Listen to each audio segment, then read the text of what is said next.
daily guide to Judaism in 10 minutes or less. So I thought we'd take a step back this week and I'd talk to you guys about a subject that sometimes gets a lot of really or sometimes gets no response at all, and that's dating. It's not that I was brought up a certain way, I just have always grown up with the belief that if I do marry someone that person will be Jewish, so I usually only date Jewish guys. And it's kind of hard to date in Los Angeles alone, and then finding single, straight Jewish guys is even harder because they're either looking for something that's completely different than what I am, or they're already in monogamous relationships from college, and it's just, that's an entirely different thing in general about dating in Los Angeles. So I've tried the online dating thing in the very Jewish persuasion. Now, we all know that there's things like Christian Mingle and OkCupid and Plenty of Fish and JDate, of course. And I have a couple of horror stories from JDate. For example, my mom actually signed me up for JDate after I broke up with my high school boyfriend. And that winter, I ended up going to what's called the Matzah Ball on Christmas Eve, which is a Jewish singles mixer in New York at a giant club. And I easily was the youngest person there, felt very out of place, but you know what? It was an eye-opener, and you can always laugh saying that I was a Jew at the Matzah Ball on Christmas.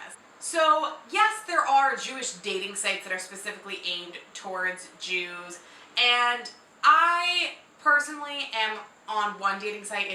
I have been on JDate, obviously, but I'm on a dating site right now, and I have my preferences that I prefer to only date Jews, and sometimes people are like, why don't you date anybody else? Or would you be willing to date anyone else? I'm like, no.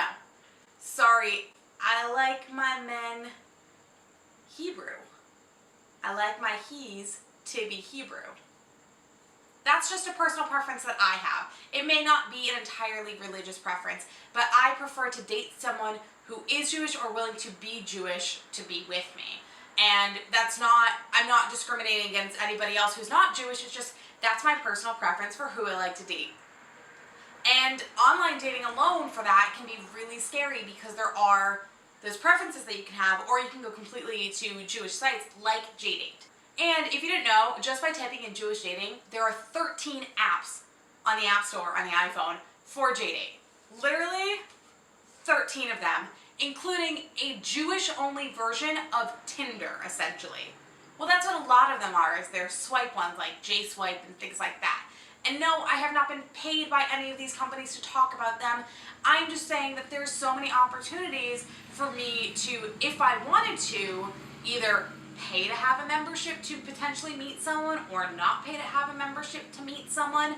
But it is something that is in the back of my mind when I date, is that I do primarily go after Jewish guys, and that's not horrible, but it's also, does it limit me in LA? Yes and no. There's a lot of Jews out here, just not a lot of Jews who want to date me.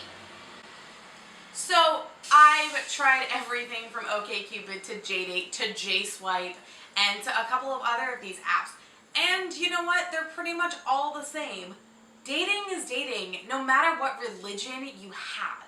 And for me, that preference may be Jewish, but that's the same thing as someone who's Christian and only wants to date Christian, or someone who's Muslim and only wants to date Muslim, or someone who is agnostic and only wants to date that, or someone who's atheist and only wants to date people who are atheist.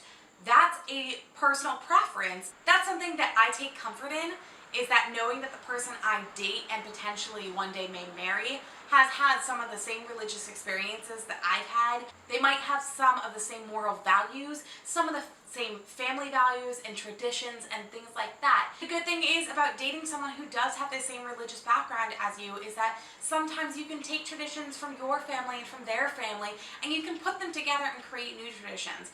Or even for my case, I'm creating new traditions with my friends and teaching them about Judaism, not only through Everyday Jew, but through things that are going to be happening, especially over the holiday season, and I can't wait for it. Now, do I think that going on these religious-specific only dating sites is a bad thing? No. Do I think they're a good thing? No. I have no opinion towards them because it's a personal choice. Do I personally choose to pick who I want to date based solely on religion? No. but religion does play a factor. So this video wasn't necessarily a little bit about history or culture. It was really just my perspective on dating and dating websites like JDate and the JDate apps and JSwipe and things like that. I do find a little bit more comfort knowing that there are people who are like me who have a lot of trouble with dating and maybe are online and specifically want to look for people who are Jewish. So that's really kind of cool, kind of scary. Do I think it will get me anywhere? I have no idea. But you know what? That's kind of the great thing about being 25 and living in Los Angeles, is that every day is a new adventure. Every person I meet is a new character into the story that is my life. And I really can't wait to fill that story up. Hopefully one day with a partner who is Jewish. So that's kind of why I date people who are Jewish. That's something that I do believe is something I want to carry out through potential children if I ever have them. And it's a definite part of my heart and my heritage that I love and I love to share, which is why I do things like Everyday Jew and why I teach my friends about the holidays and why I'm more than willing to invite them over for an impromptu Passover dinner with a 10-minute Seder before Glee happens, because you want to be able to celebrate the holiday and share your traditions with your friends. So dating in general is scary. Dating in LA is nearly impossible. Online Jewish dating, that's another section of the Torah that maybe I'll learn one day in my own life. So thank you guys again for watching. Don't forget to hit subscribe. Give this video a nice big thumbs up. Maybe you share it with your friends. Ask them their opinion about religious-only dating sites and apps and things like that. And if they prefer that over generalized apps for dating and sites for dating and things like that. Thank you guys again for watching, and Shabbat Shalom, everyone.